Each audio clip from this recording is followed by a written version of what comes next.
Get your free copy of the complete tutorial at www.teachucomp.com/free. You use the sponge tool to make subtle changes to the color saturation of an area. To use the sponge tool, select that button from the toolbox and the tool options bar.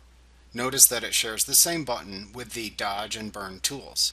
In the tool options bar, then set your brush options and use the mode drop-down to select either desaturate, which reduces the color saturation, or saturate, which increases color saturation. Then use the flow slider to set the strength of the selected effect. At that point, then click and drag in the selected layer to increase or decrease the saturation of the color.